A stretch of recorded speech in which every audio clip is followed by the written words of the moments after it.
Bill, what you've done in my life, in my family's life. I long for other people to have the kind of relationship that I had with you when I was young. Your ability to see through the rough spaces of people's life, your ability to believe in people before they deserve it. Jesus did that. Obviously, he had Judas let him be the treasurer when he knew he was a thief, and you've always had that kind of belief in people. Each gift is going to think differently from the position they have in that gift. So in other words, a prophet is going to view things a certain way. They'll see an end of the elephant that the pastor doesn't see, etc. Yeah. Apostles get that blueprint from heaven, really, is what it comes down to. Is there's a perception of structure, of atmosphere, of values, the things that exist in heaven that are to be prayed and implemented here on earth, as it is, on earth as it is in heaven. I think that in the culture that we live in, coming out of the assemblies, it almost feels awkward, even though we believe in apostles. It feels arrogant, is what it feels when like. Somebody introduces himself. I'm sorry, I'm Apostle John. I'm like, oh, hi. And it does feel odd when someone introduces himself like that in our culture. You have always loved the prophets. I think the apostle and prophet complete each other. I hate to say like husband and wife, but in a strange sense it is. There's a completion. I hate when people manipulate you with prophetic words. Totally. And I don't know that they're trying to necessarily, but I don't like the pressure of, hey, I know you have that opinion. Now you said, thus saith the Lord. And you and I have been having that tension. And I'm like, Yep. And I have taken people aside in our own environment and said, don't ever do that again. If you have something to say to me, don't do with prophecy what you should be doing with relationship, please. If you feel that there's an urgency on this and you don't feel I'm listening, that's fine, say that to me. But don't bring me a thus saith the Lord. I don't love that because that feels like prophetic manipulation. Yeah, I agree. I want to change gears a little bit and tell you why I'm pressing in, because I've never really heard you talk about this. And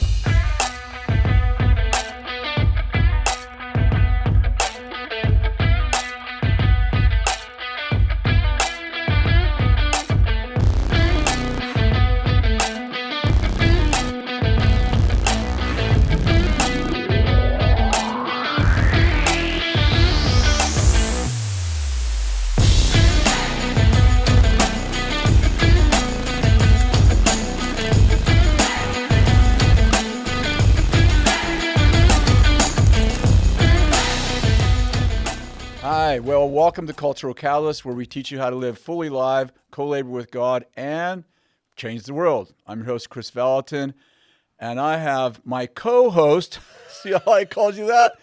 My co-host, Banning Liebscher. Welcome, Banning Liebscher, again. Great to be with you, Kris. I love our conversations. Seriously, I could sit down and just talk ministry, life, leadership, all of it. We do that. You come to my house and I try to be a good listener. Yes, yeah, well, yeah. But you talk all night. Yeah, that's how it works. This is actually what I love about podcasts is we have so many good conversations just around a kitchen table, around a dinner table, late at night, that so many times I'm like, I just wish I could just let people kind of listen in.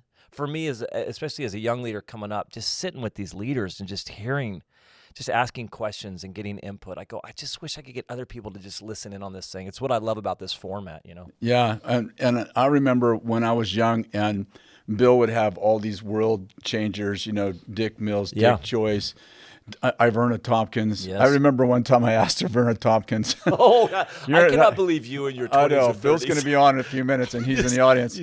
Why does the Bible say women shouldn't teach and have authority in church? And Bill, I just looked over at Kris Bill, Vallotton. Unbelievable. Kris Vallotton. Unbelievable. She was the one to ask, though. Oh, yeah, she was super gracious. Iverna Tompkins is one of the reasons why I'm preaching right now. She came through when I was a senior in high school multiple times. I would just listen to her tapes.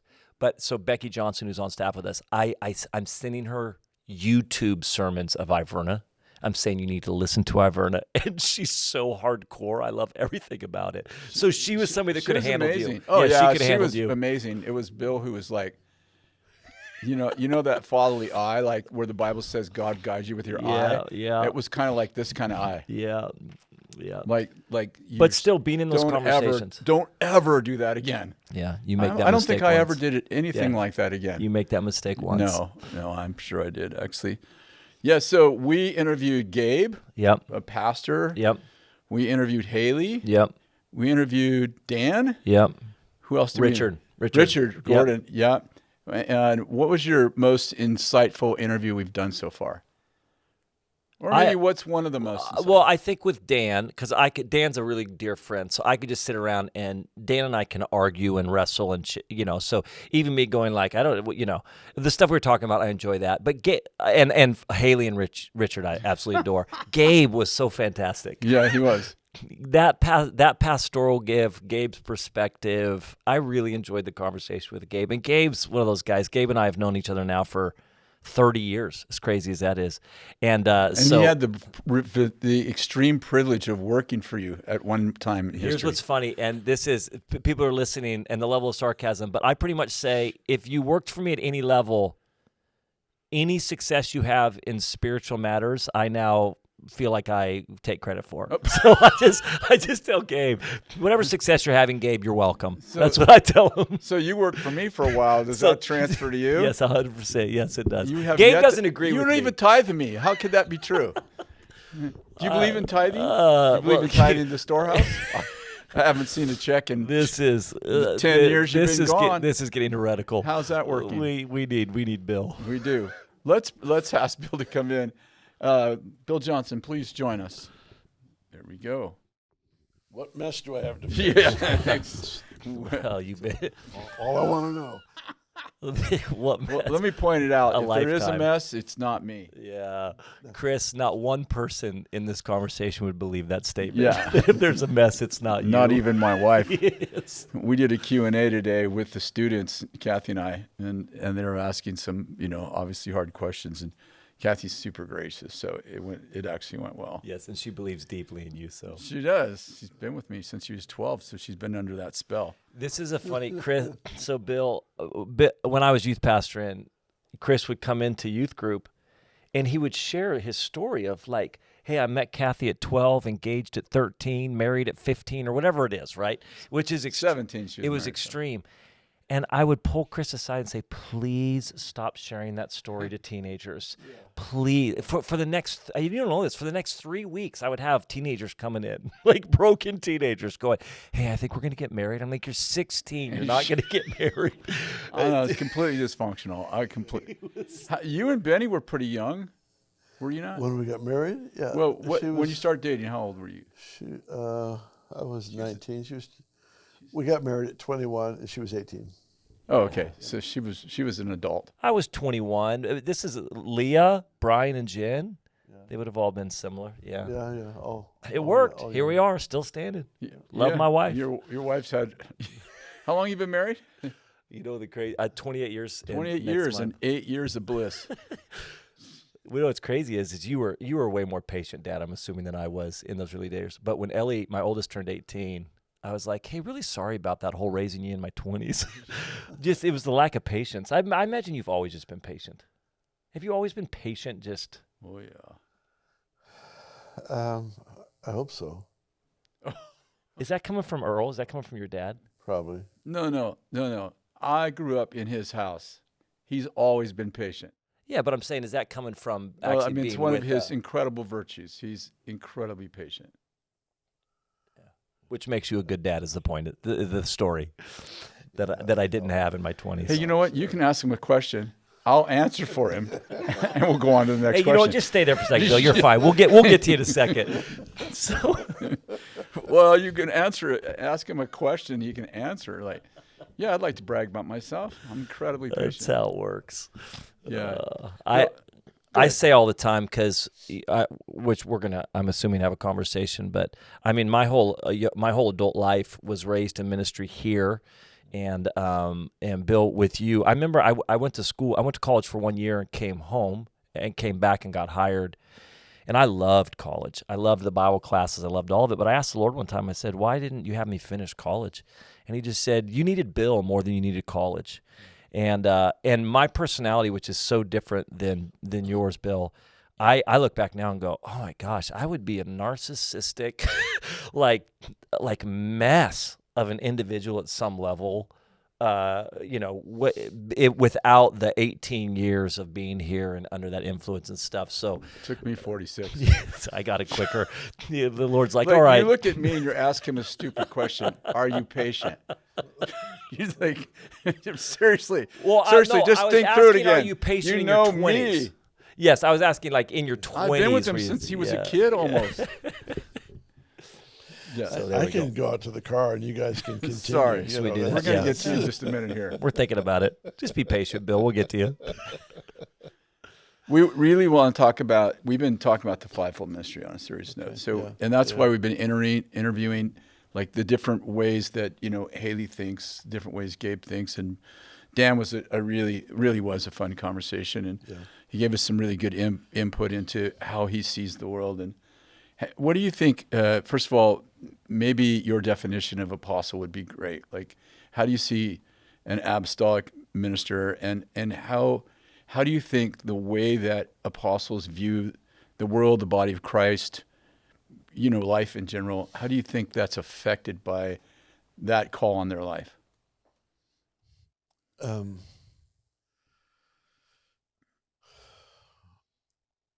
Each gift is going to think differently from the position they have in that gift. So in other words, a prophet is going to view things a certain way. They'll see an end of the elephant that the pastor doesn't see, etc. Apostles get that blueprint from heaven, really, is what it comes down to. There's a perception of structure, of atmosphere, of values, of the things that exist in heaven that are to be prayed and implemented here on earth, as it is, on earth as it is in heaven. Yeah. So apostles, I think, carry that in different measures, but carry the blueprint of another world. And our whole, whether it's praying for the sick and seeing them healed, or it's setting up, giving advice to the mayor, or, whatever it is, we're always thinking in terms of how does heaven function and what is its role that it's supposed to have here. So really it comes down to ultimately the transformation of culture, of society, but it's baby steps, it's little by little implementing how that world functions, what it values, how it thinks. We're in obviously you were in a larger church, but then came to Weaverville for 17 years. And so many people that listen to us, they're in, the average person that goes to church to a church at 70. Yeah. So how do you think the apostolic, and then you were a young apostolic guy in a very small community, and eventually our church grew to 250 or 300, and yet here you are, a young apostolic person in a small local church in a very small area. Give context for small for Weaverville. Yeah, I mean, we're talking about 3,500 people, 13,000 people in our whole county, huge county. Which is pretty spread out. Very spread out. And very isolated. You wouldn't understand how isolated Weaverville is. Yeah, very isolated. An hour from any city. Yeah. How do you... I guess first question is, did you know that you had this apostolic call in your life when you were in Weaverville, or like when did it occur to you? Like, can you remember the first occurrence when you like, I'm actually different than other ministers who are leading churches, and that difference feels like this? Or did the Lord talk to you? How did that come about, and how did it feel to have that call in your life in a very small community? I don't remember thinking any different now than I did then. Okay. A lot of what we tried and taught we're experiencing here. Yes. So it validates, it affirms, that actually is doable. A lot of what we said back, 40 years ago was theory formed from scripture of what could happen. So we were building towards it. Yeah. And now we see it work. And so the thinking isn't that much different. But I've never tried to be honest, I haven't taken 5 minutes to think about how does an apostle live or think. Yeah. I don't. If it doesn't come natural to me, it doesn't matter what you call it. It's, so I'm going to function out of just who I am in my relationship with the Lord. And they can get a label or not a label. I don't care. It's just I have to function a certain way. So that's really how I live and think. I remember your brother actually taught this a while ago, that kind of years ago, Bob was teaching something, and he had the whole point about like, I don't care what your title is, just go do it. Yeah. It was that kind of stance. And it actually kind of really struck me about like, I think functionality-wise, I would look and say, hey, I want to make sure the fivefold is in operation or influencing in our environment, that it's not that we have that, but at some level it's like, I don't know, I don't sit around and think about this stuff. You just go do whatever the Lord's telling you to do and operate in your gift, and it is less about. Yeah, I prefer that. Yeah. But at the same time, I'm not afraid of a title. Why don't we call people, I have actually thought about this a little bit about the actual title, because this is obviously the house that I'm from and raised in, and everything I am is coming from out of this house. But we've never really, some streams of the body of Christ actually would label, which I think is probably more accurate. You're not really a fivefold pastor. It would be our title of honor for you, or place. But is that the same thing? Like you're like, I don't know, we just didn't think about it. You wouldn't be called apostle? Oh, I am in some places, but I don't care. It's just not our culture. No. We come out of a much more traditional Pentecostal history and background. Yeah. So we're bringing that with us, which it doesn't cripple us, it doesn't affect us, but we do carry a certain amount of respect for the people that He's given us as our audience. Yeah. And if I use a certain term that shuts them down in their ability to learn, then I'll use a different term. Yeah. And it is less about the title and more about just do it. Just the function. Yeah. I'm concerned. In Weaverville, Kris, for example, a genuine prophet of the Lord, it didn't start that way. It didn't start that way at all. He wasn't even on the leadership team when I got there. But what I would do is I would teach on the fivefold. I would teach on what apostle, prophet look like, and never labeled Kris at all as a prophet in our world, even when he began to grow and thrive in that ministry. What I did do is I would talk about this is what it looks like. And then eventually people are going, well, wait a minute, if that's what a prophet looks like, then Kris must be a prophet.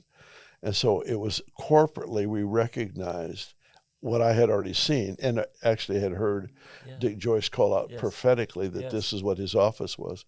I just taught on it for a season and let people realize what was true. And it's a lot easier than having to convince anybody of what you are. Which is an interesting concept that when it comes to the fivefold, it's not just a self-labeled thing. Like community affirms it. People will actually affirm it, follow it, relate to you that way. Yeah. Like there is people would come all the time and go, I'm apostle, whatever. You're like, has anybody else agreed with you on that? You know what I'm saying? I think that in the culture that we live in, coming out of the assemblies, it almost feels awkward, even though we believe in apostles. It feels arrogant is what it feels when like. somebody introduces himself, when somebody introduces themselves. Yes. This is Apostle John. I'm sorry, I'm Apostle John. I'm like, oh, hi. And coming from our tradition, well, it feels a lot weird. of African culture, because we minister a lot in Africa, and it's very common in a lot of the circles that we minister in that culture, for them to be Apostle John, prophet. And you know what's funny is that's their culture. But I actually think it's more biblical. No, I don't think it feels weird there. Totally. It does feel odd when someone introduces himself like that in our culture. And you have always loved the prophets. Like, I mean, love the prophets. Probably easily the highest value leader I've ever met. Oh, easily. That loves the prophets. Where did that come from? Your dad, obviously, a fantastic leader. Where did that love come from? And you still cultivate it today, to this day. It was these guys and gals served a strong supportive role for me in my early years. With your dad? With my dad, yeah. So he honored them. It wasn't so much about their title, but we recognized the function, especially in that day. But we recognized the function and celebrate, and they impacted my life so deeply. And if I just paid attention as a young pastor, who values me, of my dad's world of all these major leaders, who actually values me, who do I feel any kind of connection from? Oh wow, they're all prophets. That's fascinating. That's incredible. And it was amazing. I've and there's never a lot heard of you people say that before. Yeah, there's a lot of people that traveled the planet that came through that we had great relationship with. But strangely, the ones that pursued me and or were real responsive in making connection. They were all prophets. I don't remember one that wasn't. Do you think that's because they saw something that others just because of their? That's interesting. I have no idea. I mean, it certainly could have been, but I never considered that as a possibility. I just knew, you follow favor, and I had favor with them, and they would come to Weaverville, a little out of the way town, and they would pour themselves out as a priority every year. Yeah, and Dick Joyce would call me on a regular basis just to find out how I was doing, and he would serve me well. Dick Mills too. Yeah, isn't that amazing? Yeah, Iverna, I would be able to connect with her, when I went to her church or something. So it's just a value. So, Bill, Larry said something years ago. Larry Randolph, who's been our friend for many, many years, and really poured into me and us in our lives. Yeah. He said he said if Moses would have been born in the New Testament, he would have been called an apostle. And he said that Aaron would have been the prophet. Mm-hmm. And he said when the apostles and prophets get separated, he said the prophet tends to. He said this. Build calves? No, he said they tend to build golden calves, and then he said become false prophets. And that statement, well, you can tell that had to be 20 years ago. It still rings in my ear, you know. And so how important is it in your mind for there to be apostolic prophetic relationships? And then the second question I'll ask you that might be related is, you have shepherded so many prophets. Do you think that leading a prophet in general, like not even as an apostle, but just leading a prophet, is a different cat, so to speak? Is it is it a different dynamic than leading most people? Oh yeah. Yeah, I'll just answer for him on that one. Yes. Next question. Thanks, Take it away, Manning. Take it away. Yes. Next question. It is different for sure, because you're not just dealing with a person who loves God or is called by God. You're dealing with a person who sees different. Yeah. In fact, sometimes a person just who sees when you're working with other people that don't see. Yeah. And so you have that entire element, that or you have feels to deal when with. others don't feel in the same way. Yeah, see, feel, way. Same thing. Yep. So, you do lead them different. Is it important for them to be connected? I think so, because I think they complete each other. It's both of their giftings are more oriented towards the blueprint of heaven, whereas the evangelist, the pastor, are much more oriented to the condition of the flock, and all the gifts share in that in some measure, but they're going to be much more person-centered, problem-centered, culture-centered, and so that's why the fivefold is so important, that we all really listen and receive from each other, because the pastor helps me to perceive the present need that we need to prioritize, the widows that aren't being fed in Acts. So, but I think the apostle prophet complete each other. Yeah. I hate to say like husband and wife, but in a strange sense it is. There's a completion. Kind of a covenant kind of way. Yeah. And you obviously married to Benny for many, many years, who was actually 49. a mystical prophetess. Yeah. And so, she belonged with the Desert Fathers. She definitely loved the Desert Fathers. Some cave out there. She's with them now. She's with them, exactly. She's chatting with them. Yeah, right now. And that dynamic. Was that dynamic at work in your marriage too? I'm talking about on the call side of her life. Was that a dynamic that worked into your marriage relationship? Yeah, of course. It's who she was. Yeah. But she was so practical. Yes. She was where she was grounded. Where I benefited so much was a million things, but she was so practical in her application of absolute devotion to Christ. There was no mistaking her life for theory.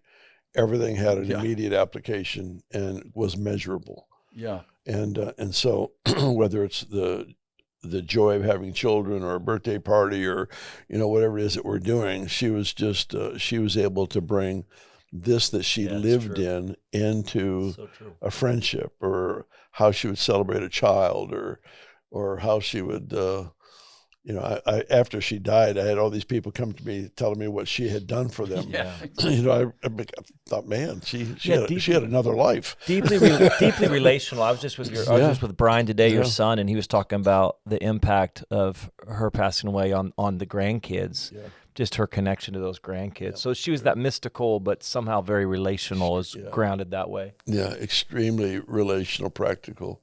Yeah, for sure. How hard has it been as an apostle and apostolic leader? It's funny, pastoring a church now. So we've been down there 12 years, 11 years running the church, and so much of what comes out of me is obviously just what I learned here. And half the time I'll just tell people, I'm like, listen, I don't know, if you don't like it, you'll have to go blame Bill and Kris, because I'm like, hey, this is just what's come out of me. But when you mentioned, you said something in passing just a few minutes ago around, that pastor, evangelist, teacher, they're a little more oriented towards the flock or people, where apostle, prophet are a little bit more like heaven focused. And I remember being in meetings with you where you really don't care if anybody's in the room as long as God's in the room. And you would get up and be like, hey, some of you, you may leave, but that's okay. We're going to need your seat anyways. People don't believe me when I'm like, Bill would just get up and be like, hey, some of you my guys may leave. That's okay. We're going to need your seat. Which is so non-pastoral. But also, let me say this, not his personality. Yeah, well, but I Because get he deeply loves people. Of course he does. Yes, of course he does. None of this is, I don't think you're a jerk. I think that I just want to make sure you have context, because people who don't know him but I'm saying how cold, and I'm like, he's the last guy you would ever expect. People can't see, but like this right here is secondary to this right here and how you think. And I'm saying that's a good thing. We need that.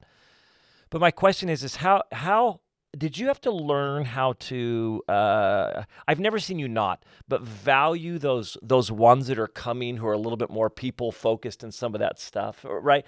How have you been able to kind of, I don't know if that's a... Tolerate the pastors, what he's trying to say. Let me fix it for you. That's a general question, but I do think at some level as well, I think Moses, I remember Russell Evans telling me years ago, who would also be an apostle out there, he's just like, listen, get up, the Moses first. Get up on the mountain, get the blueprint, and go build that. Get on the mountain, get the blueprint he gives you, and go build it.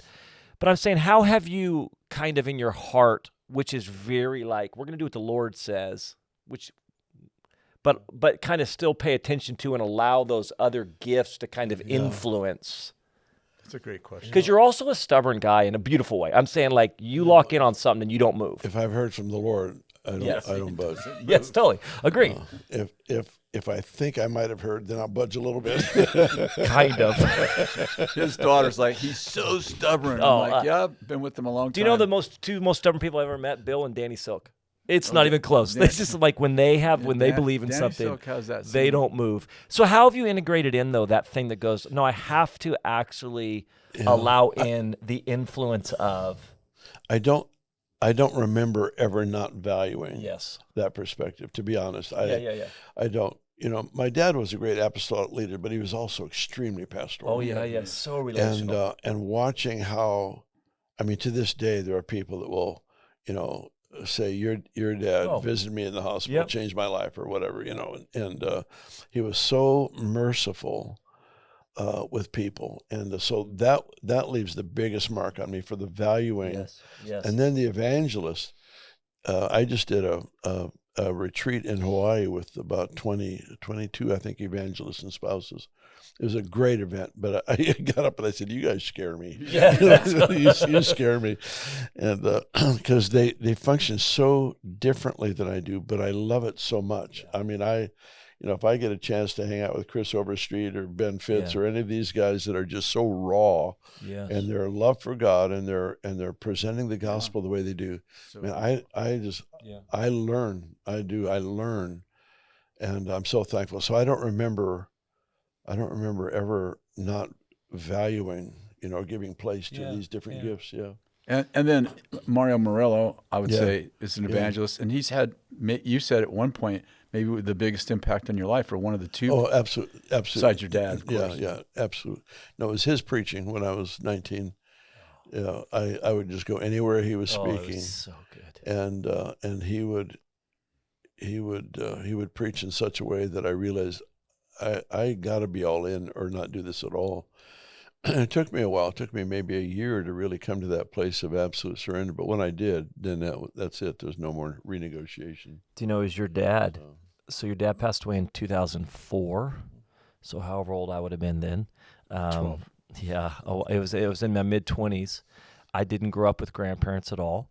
And so I didn't have any kind of older. So your dad was always so kind to me, and he would be sarcastic with me, and he was just always good to me. But I remember his memorial service was actually very marking for me because of what you just said. For so many. So I'm a guy that's like driven, full of vision, want to fill stadiums, want to change the world, want to make a name for myself, love significance. And he got up there. Oh, he didn't get up there, but people began to get up there and shared the impact that he had on their life. They would say when he was talking to me, it legitimately felt like there was nothing else going on in the world. When they would take bets, when he would show up to the universities, and they would take bets of how many salvation testimonies before he starts crying in the back. And they were all just, and I remember I was in my mid-20s, and I thought, because I didn't have anybody that I knew that ended like this, and I just said, that's the picture I want for the end of my life. In the midst of all of the things, I want to fill stadiums, I want to be known, I want to do all this, I thought, that's what I want right there. If at the end of my life I can get where people are just standing up and saying that it was really profound, but it was the same thing, like an apostolic thinker who cared deeply about individual people and was for them and not just for himself. It was marking. So I can imagine how that's just naturally led to a value for. What do you miss the most about your dad? He's been gone, gosh, goodness. 20 years, 21 years. 21 years, almost 22 years. January. Yeah, January is 22 years, yeah. Oh, he was just a great encourager. You know, he was the biggest encouragement in my life, always. Believed in me so much. We did. He just really celebrated me, all of us. You know, he did so, without hesitation, without reservation. Yeah. Did your dad ever talk about fivefold ministry? Did your dad believe in fivefold ministry? Oh, yeah, he did. Yeah, he taught on it. He believed in the Bible, Chris. Yeah, he taught on it at Bethel. You're the co-host. You guys just calm down. He taught on it back in the day when I was on staff here. But you only have so much that you can do in a particular season with what you know. Yeah. You know, you can't make something happen. So or in a particular structure and denomination, all of that. Totally, yes, structure's different.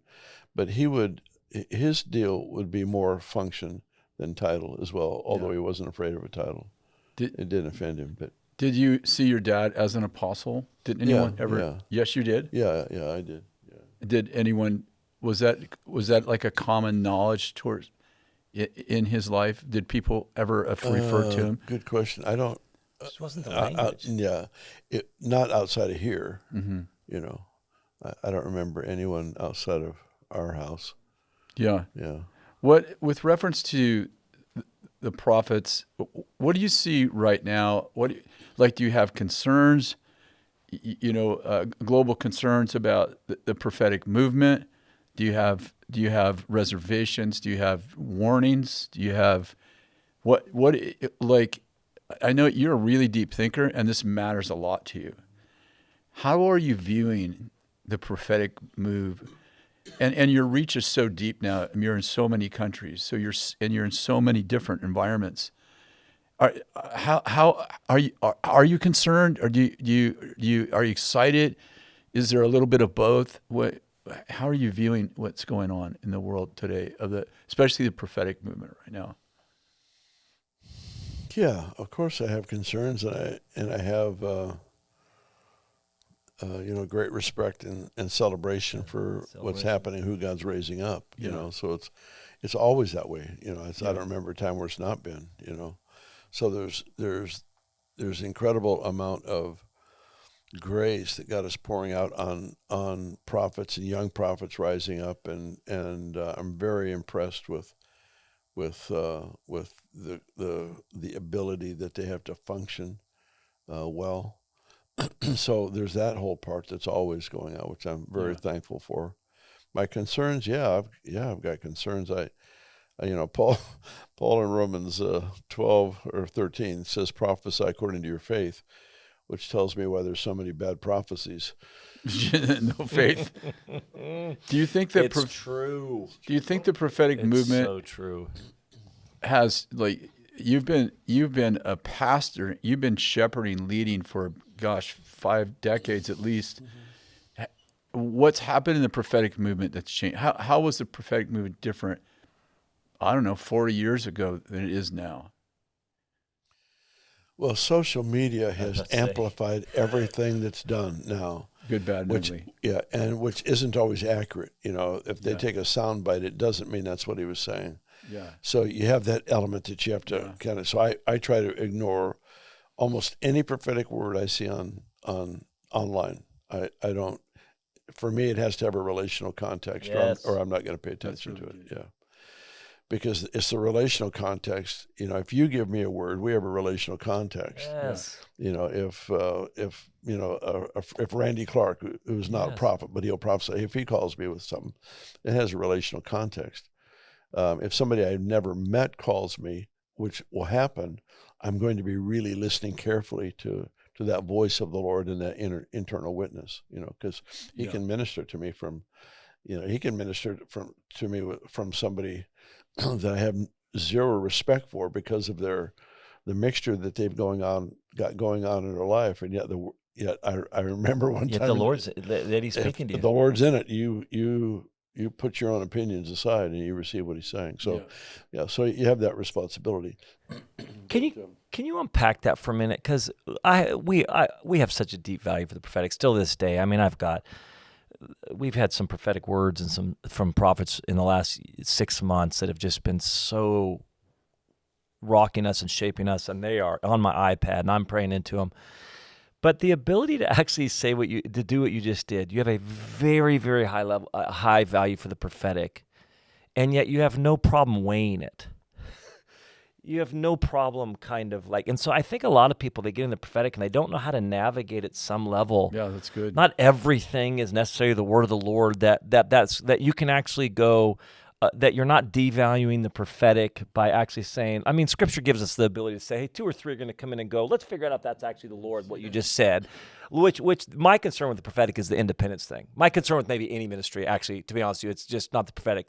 The independent thing that online is allowed to happen even more, that you can go create a ministry just completely independent. Intergalactic. Yeah. So for me, my number one red flag is ministry. Who's your covering, who's your community, who actually is weighing on this stuff. But can you kind of walk through that about how you've actually kept an extremely high value? And I would say fear of the Lord. Like there is a little bit of, there's the fear of the Lord, a soberness when I receive a word of value I have for that. But at the same time, I'm able to kind of, you're weighing it and you're kind of going like you said, like Randy Clark, a close friend, he calls, that thing's carrying some weight that's different than that you're able just to go a random person. Can you walk through that that's a big general question, but how you have valued the prophetic that level and yet still been able to critique it, filter it, not just have everything as the word of the Lord. And flush it if necessary. Yes. Yeah. I try my best. A word will be given to me, and I'll have.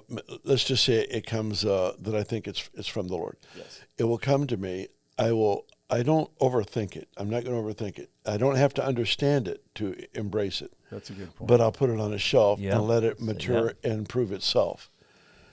If there's something that stands out to me that I think what they initially felt was this word, but this comes from their own opinions about a subject.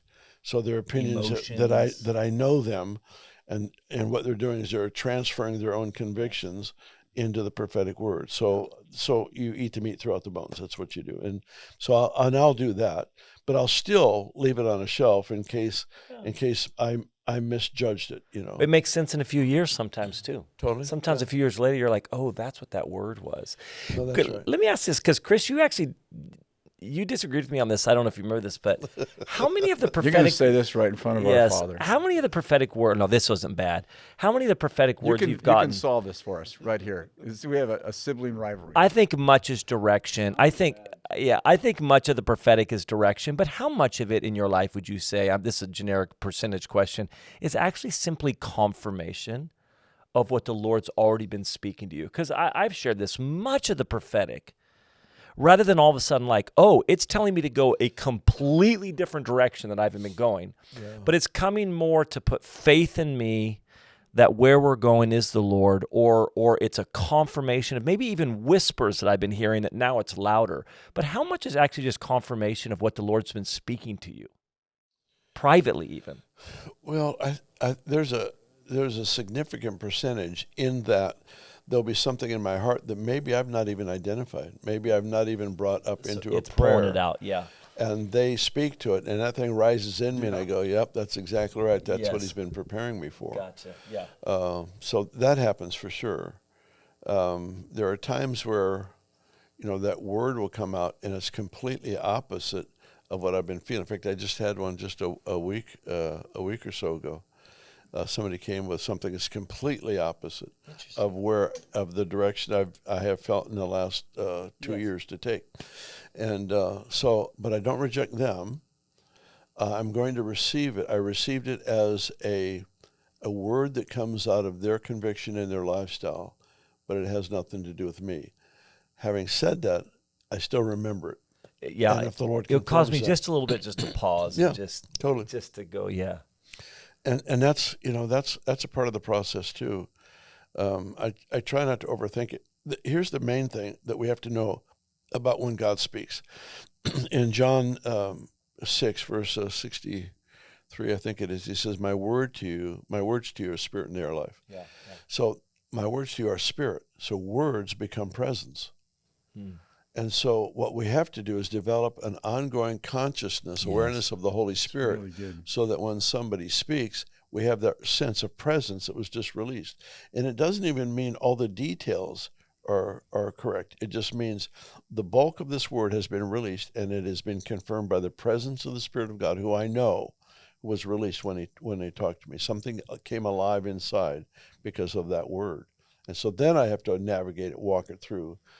Because where oftentimes I find that prophets miss it. I have one of the most important words I've had in years was given to me a year and a half ago, and I'm so thankful for it, but the timing was wrong.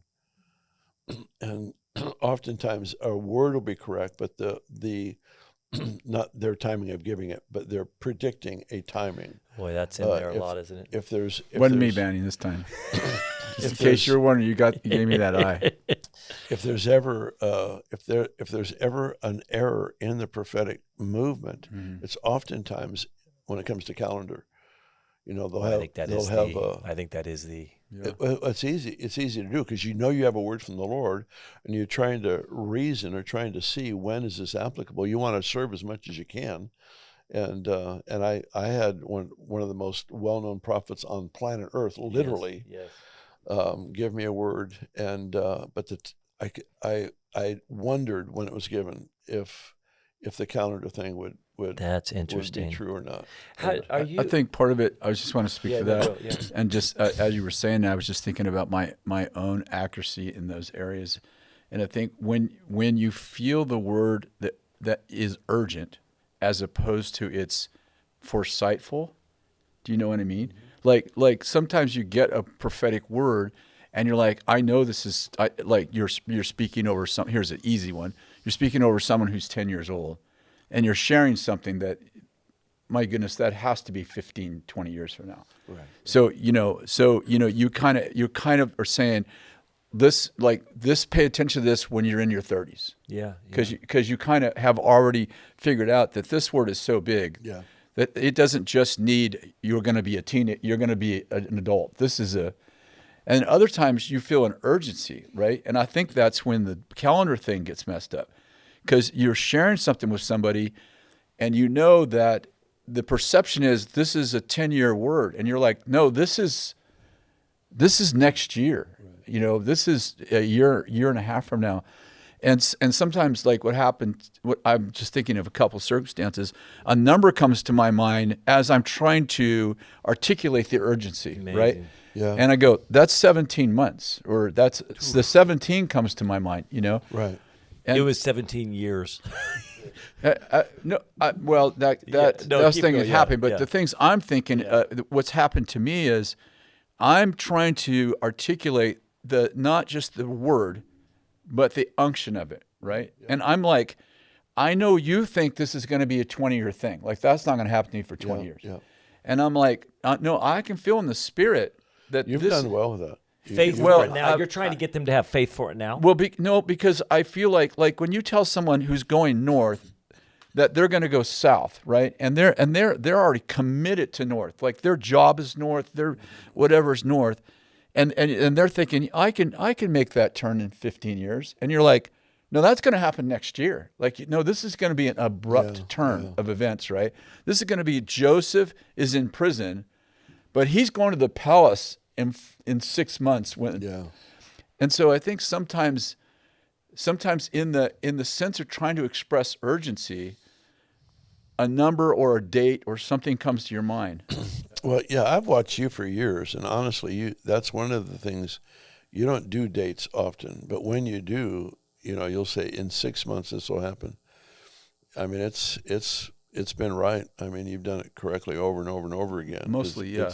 Because it's not something you don't take advantage of that, and you don't require it of yourself. Yeah. No, and you know this because I'm trying to be really careful because I hate it myself, and I hate when people manipulate you with prophetic words. Totally. And I don't know that they're trying to necessarily, but I don't like the pressure of hey, I know you have that opinion. Now you said, "Thus saith the Lord." Yeah. Exactly. And you and I have been having that tension, and I'm like, yep. I have taken people aside in our own environment and said, "Don't ever do that again." Right. Like, if you have something to say to me, don't do with prophecy what you should be doing with relationship, please. Yeah. If you feel that there's an urgency on this, and you don't feel I'm listening, that's fine. Say that to me, but don't bring me a "Thus saith the Lord." Yeah. I don't love that because that feels like prophetic manipulation. Yeah, I agree. I want to change gears a little bit because I've never really heard you talk about this, and at least not that I can't remember you talking about this. So maybe you have, but I have a real strong sense that we're supposed to raise up apostles, like we are doing proactively with prophets and prophetic people. What do you think that could look like? And let me back up and say, throw them in the deep end. Do you share any of that? Do you share any of that urgency at all? Yeah, we have a responsibility for sure. Yeah. And then what do you think it could look like? Because we've kind of got a strategy and a structure for prophets and prophetic people, which seems to be, in my opinion, seems to be raising up healthier prophetic people and healthier prophets. Yeah. We don't really have that for apostles, and I'm wondering do you have any? Is there any passion in you for that? Is there any? Have you ever thought about it? Do you give much thought to it? I give some thought to it. Most of the apostles that we've raised up, we did so by accident. I know. I actually think it was more intentional. I think I'm saying, I'm not disagreeing with you on that or you. I'm saying that there's with apostles, like I look back at my own time here. I was 25 when you asked me to come run second year. I look back now, I'm like, what were you doing? Like, why would you have me run second year at 25 and then having sit on the senior leadership team? So there is some level of a recognition that there's something on your life. And so I'm going to invite you in, and I'm going to put a different level of weight on you. Does that make sense? It's not necessarily. It's not like a program. It's absolutely true, but it wasn't guided by our need to raise up apostles. Yeah, agreed. It was guided by our desire to raise up the people God's given us. Which is yes. If it's a prophet or evangelist, I mean, you take Ben Fitz or you take Kris, church planters, the whole thing. Yes. We raise them up in their gifting. And so if it happens to be apostle, we've got Joaquin, we've got people of that nature that are functioning in that kind of a grace. And but it wasn't because we decided to have an apostle school. There wasn't an apostle track, But the people that you recognize in whatever level said, we're going to put more weight on you because you've got to experience this weight. We're going to put you in an environment. We're going to invite you into this circle. Does it feel weird? Like, we have a school of the prophets. Yeah. I think it's been, personally, obviously not perfect, but it's been amazing to really help you. I think it's amazing. And there is an actual script. There's actually, in the Old Testament, there was actually a school of prophets, a company of prophets. So there is some scriptural, protocol for that. Jesus is raising up apostles. I mean, his closest guys he called them all apostles. So there is some scripture for, Jesus is not Absolutely raising up the fivefold ministry close to him. He didn't give me three pastors and 3 evangelists, and okay, we'll need 3 apostles, and we need 3 prophets. Like, let's have a balanced ministry here. Interestingly, he just surrounded himself and commissioned only apostles while he was working. Do you have any sense of what it would take to, or is there even a need to do that? I think being intentional is important. It's why I would have that that apostolic roundtable that I would have every year, and I would bring 25, 30 guys and gals, their spouses, and bring them into that kind of a private setting. We'd meet in Hawaii or we'd meet in Redding or somewhere, but I did, but it was never advertised. It was just hand selected. Yeah. I just brought in people that I knew and trusted. This would be interesting. I think that I haven't thought this through, so I think the prophets need. Thankfully, it's not live. Yeah, I think the prophets need. Note to the editors: Banning's about to talk about something he hasn't thought about prophets. I think the prophets scares need. the crap out of me. Prophets need like prophets. Say it, Banning. They can get weird. This may be your last. They time need on yeah. here. They need pastoring at some level. Like, it's interesting talking about pastors and apostles. Apostles, I think, can get pretty like narcissistic and isolated and power hungry. So you got to kind of walk with them. But prophets need actual like, hey, you're experiencing this thing in the spirit realm, and I don't know. It's interesting. The school of prophets feels like there needs to be some riverbanks at some level around what they're doing, unless it can just get so squirrely so fast in that gift. Like, it can get squirrely, it can get weird, it can get off. So what you're doing at some level is like kind of boundaries around it. Yeah, maybe different than like the apostolic gift would. I'll tell you why I'm asking. Squirrely. I don't know. I'll tell you why I'm pressing in. Like, I really do have a feeling, a sense, a conviction. No, I do. I'm not. Yeah. I know we clown around a little bit, but I really do. I feel like we're in this season of Reformation, and I feel so deeply that we're in a season where the apostles to actually come to the forefront. And if we're going to do discipling nations, and if it is the apostle who doesn't carry it alone, but is the primary, like, architectron, as Paul said, I'm the master builder. It feels like there's a rising of an apostolic movement that needs to have a proactive piece to it. I have no strategy at all for it, but I have a vision for it. And I feel like what we've done with apostles, I have that same sense when I came to you like 20 years ago and said, I think we should have a school of prophets. And I remember this conversation. I don't know if you remember it, but it was impactful for me. I know we're doing prophetic ministry, but I feel like we need a school of the prophets, because it feels like we're trying to shift culture and we have so much dysfunction. And I don't feel like the apostolic, as you point out, it doesn't feel like it's dysfunctional. It feels like it's absent. And so that's kind of why I'm kind of pressing in and asking it different ways, because I'm like, what could it look like? And do you have any of that same urgency? And it's instilling in me this vision that I'm having. And it's not an open vision or anything, but this urgency I'm carrying is a better way to say it. Like, I feel like we're supposed to create some proactive way to actually, in order to shift the course of history, we need apostles in a way that we need prophets. Does that make sense? Yeah, of course. Yeah, I agree. I think it has to be. I think it should be intentional. I've been doing this stuff on the side with Yeah, you small have. groups. For that reason. Yeah.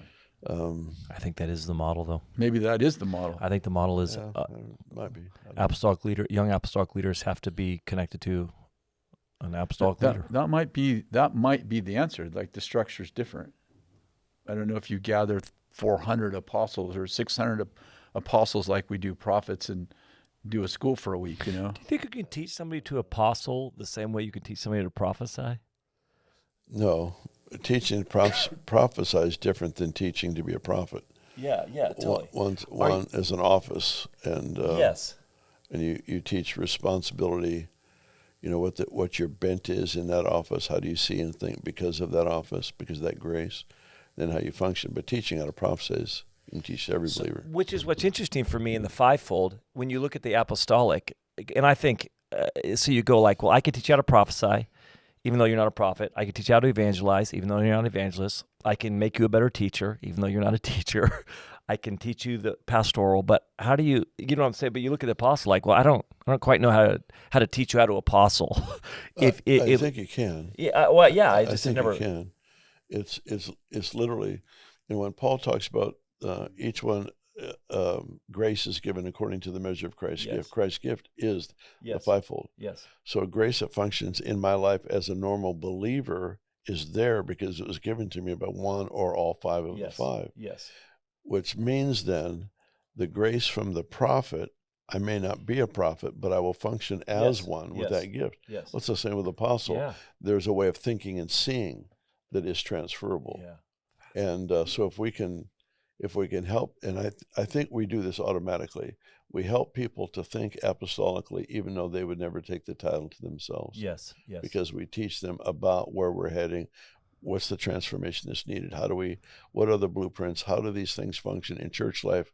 How can they be transferred to community life, to schools, to mayor's office, whatever? Which is why the teaching that, I don't know, you did this years ago or whatever, that, when you look at churches that have 70 people, the reality is they're probably not going to have 5 functioning offices in that environment. That's a mistake if they try to create that. Yeah, so then the reality is you don't necessarily have to have an apostle in your midst, but you need to be connected to apostolic thinking somewhere. So somewhere apostolic thinking needs to be influencing what you're doing, even though you wouldn't say we have all fivefold in operation in our church of whatever. Yeah. But that somehow the apostolic thinking has to be influencing how we think. I think it's dangerous to pursue the expression of all 5. Yeah. I think it's just better. Have a hunger for it in private time in prayer, cry out for it. But when you're with people, value the people God's put in your life. Yes. And if they're all prophets, celebrate the build fact with they're all build prophets. with who the Lord sent you. Exactly. And benefit from. Yes. Benefit from the gifting and the grace that they bring you. And what happens is, he says, lengthen your cords, strengthen your peds. You're going to spread out to the right and to the left. You have to create room for what he wants to bring. And so if you create room in your thinking for that prophet or that apostle or that teacher or that evangelist, whatever, if I make room in my heart for it, that will attract the person eventually. Yeah. We probably have evangelism maybe for us is when I look around our environment, we're the strength. So we've got missionary friends, different guys that are on the front lines, reaching the unreached. I'll just bring them in and say, they're like, what do you want me to teach? I'm like, listen, honestly, I just want what's on you to get on us. So, that's right. We'll That's literally bring these guys in and I'm like, I need you to come. Because we don't naturally have this in our environment. I have a high value for it, but I don't necessarily have somebody operating at that high level. Yeah, I like that. And I'm like, so just come and whatever's on your life, I just need to somehow get on our life. I need us to think like that. I need us to, and so it's that kind of. Yeah, I like that. Yeah. I like that. I love this conversation. I feel like, Bill, what you've done in my life and my family's life, just as a friend, first of all, and we've been friends for so many years, and I just I long for other people to have the kind of relationship that I had with you when I was young, and Banny just talked about how the impact you had when he was young, and how patient I forget what you said in the beginning, but I'm like, Everything I are was. you patient? And I'm like, I've been with him 46 years. That's probably answered in right there, But your ability to see through the rough spaces of people's life, your ability to believe in people before they deserve it. Like I would say, Jesus did that. Obviously, he had Judas, and he let him be the treasurer when he knew he was a thief, and you have that. You've always had that kind of belief in people, and I think it's sometimes it's a tension in us in a good way, because you just see the best in everybody, and you create room for people to make mistakes, Right. and you make room for people to fail successfully, and not everybody fails successfully. Sometimes they fail their way out, of course. But, I just thank you for all of those years and all of the years that you've, promoted me and Banning and literally thousands of others, but hundreds of others that are in relationship with you. Right. Yeah. And I appreciate that so much. And I feel like the world needs more Bill Johnsons. They need that belief that you have in people. They need that kind of hard to describe incredible favor when you walk in the room. It feels like Dad's home and so much wisdom. Yeah. I just want to say thank you for that. Thank you. And so appreciate it. Appreciate it. Thanks. Hey, thanks for following us in Cultural Catalyst. We just, this has been such an honor to be with Bill today. We've just been together so many years, and sometimes I ask questions. I'm like, wonder what he's going to say about this, because we haven't had this question. We haven't had this conversation in 46 years, as odd as it sounds. But Bill, thank you for being with us. Thank you, co-host. Co-host Manny always a Liebscher. joy to be here, and mentor. Junior co-host. It's always good to be with my spiritual son, Kris, and Bill. Bill, thanks for joining us today. God bless you. Have a wonderful week.